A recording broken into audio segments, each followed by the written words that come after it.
دیکھیے بہت اہم سوال ہے آپ کا، اور جو پہلا حصہ تھا آپ کے سوال کا کہ آپ نے اس میں تقلید کے بارے میں کچھ لکھا ہے، دو باتیں ایسی ہیں جس کو ہم نے لکھا ہے اور جی کرتا ہے کہ اس سے ہم رجوع کر لیں۔ ایک تو میں نے لکھا ایک زمانے میں بریلویت کوئی فرقہ نہیں ہے،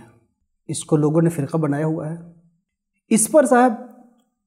ہمارے حلقے کے بریلوی احباب ناراض ہو گئے کہ نہیں آپ نے کیوں لکھا، تو جی کرتا ہے کہ میں رجوع کر لوں کہ بریلوی، اس کا مطلب میں رجوع کر لوں، غلطی ہو گئی مجھ سے، مان لیں کہ بریلویت فرقہ ہے۔ جی۔ دوسری بات جو حضرت شیخ ابو سعید دامت اللہ العالی کے بارے میں لکھا میں نے، وہ یہ لکھا کہ وہ مقلد ہیں لیکن ان کی تقلید میں جمود نہیں۔ صاحب اس پہ بھی ناراض۔ یہ تو جو میں نے لکھا ہے حضرت صاحب سجادہ کے بارے میں، چونکہ اس سے تو میں رجوع نہیں کر سکتا، چونکہ اس سے ان کو ناراضگی نہیں ہے، چونکہ اس بات کو تسلیم کرتے ہیں کہ میں مقلد ہوں امام اعظم ابو حنیفہ رحمہ اللہ تعالیٰ کا، اور میری تقلید میں جمود نہیں ہے، اس بات کو تو مانتے ہیں، تو ان کو تو اس پہ ناراضگی نہیں ہے۔ لیکن دوسرے احباب کو ناراضگی ہے کہ آپ نے یہ کیوں لکھا، تو ان کے بارے میں تو رجوع نہیں کر سکتا میں اپنے اس جملے سے، لیکن جو احباب ناراض ہیں ان کے بارے میں میں رجوع ضرور مجھے کرنا چاہیے کہ یہ سب جامد مقلدین ہیں، چونکہ ان کو غیر جامد تقلید پسند نہیں ہے، تو اس کا مطلب کیا پسند ہے؟ جامد تقلید۔ تو گویا کہ یہ سارے حضرات اس بات کا اعتراف کر رہے ہیں کہ ان کی تقلید میں کیا ہے؟ جمود ہے،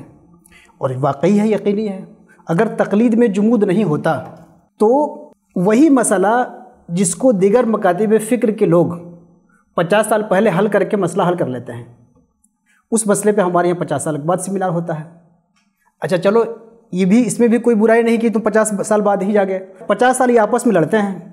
اور 50 سال لڑنے کے بعد سر پھٹول کرنے کے بعد اس کے بعد پھر 50 سال کے بعد سیمینار کر کے اس کو مسئلہ حل کر لیتے ہیں۔ یہ تقلید جامد بھی اگر اقوال امام ابو حنیفہ پہ ہو تو بھی کسی حد تک اس کو گوارا کیا جا سکتا ہے کہ بہت بڑے حنفی ہیں۔ یہ تو ایسی تقلید ان کی ہے کہ ہر بڑے،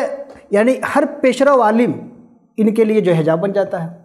اور اس کی رائے سے اختلاف ایسے ہی ہو جاتا ہے جیسے قرآن سے اختلاف، اس کے رائے کی تعویل ایسی ہو جاتی ہے جیسے قرآن کی تعویل۔ تو ہمارے پاس مسائل کے انبار ہیں اور مثالوں سے آپ خوب واقف ہیں۔ الحاصل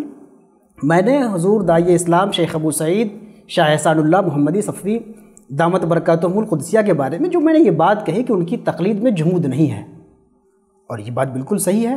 کہ احناف جو ہے، احناف کے ہاں تقلید میں جمود ہے ہی نہیں۔ یہ الگ بات ہے کہ سب سے زیادہ بدنام کیا گیا احناف کو، لیکن احناف کی تقلید میں کسی زمانے میں جمود نہیں رہا ہے۔ آپ دیکھیے صاحبین کو دیکھ لیجئے، اپنے استاذ اور 2/3 مسئلوں میں امام صاحب سے مختلف ہیں، 1/3 میں متفق ہیں، 2/3 یا اس سے زیادہ مسائل میں اپنے ہی امام، اپنے ہی مجتہد سے مختلف ہیں۔ تو اگر ہمارے امام کی فقہ میں، ہمارے امام کے مذہب میں جمود ہوتا تو یہ چیزیں تو نہیں ہوتی، اور اس کے بعد سے آج تک یہ مسلسل فقہ حنفی سے جو لوگ واقف ہیں وہ اس سے واقف ہیں اور اس سے مطلع ہیں، خوب آگاہ ہیں۔ جن کو آسانی کے ساتھ جو سمجھنا چاہتے ہو اس مسئلے کو، وہ اعلیٰ حضرت کا ایک رسالہ ہے جس میں پورا اس مسئلے پہ تحقیق کی ہے کہ اس مذہب میں، اس فقہ میں، فقہ حنفی میں فتویٰ قول امام پہ ہوتا ہے، ہر حال میں فتویٰ قول امام پہ ہوتا ہے۔ لیکن سوال ہوا کہ بہت سے مقامات میں تو قول امام سے عدول کیا جاتا ہے،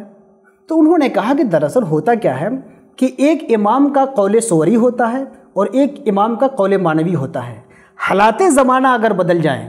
تو امام کے قول صوری پہ عمل نہ کر کے قول معنوی پہ عمل کیا جائے گا، اور قول معنوی کیا ہے؟ قول معنوی یہ ہے کہ اس حکم کو بدل دیا جائے گا، اور اس کی وجہ یہ ہے کہ امام ابو حنیفہ رحمہ اللہ بھی آج جس کے زمانے میں ہوتے تو بھی اپنی رائے سے عدول کر کے دوسری رائے پہ آ جاتے۔ اس لیے اعلیٰ حضرت فاضل بریلوی رحمۃ اللہ علیہ نے اس مسئلے میں تحقیق کی ہے کہ اصل تقلید یہ ہے کہ ہر جگہ امام کی قول صوری پہ عمل نہ ہو بلکہ قول معنوی پہ عمل ہو، اسی کا تو نام ہے تقلید بلا جمود۔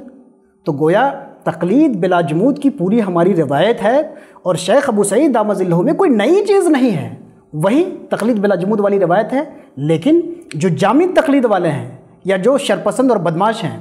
ان کو تو واقعی سے تکلیف ہوگی، اس سے تکلیف ہونا بھی چاہیے۔ تو یہ ہے تقلید والا مسئلہ۔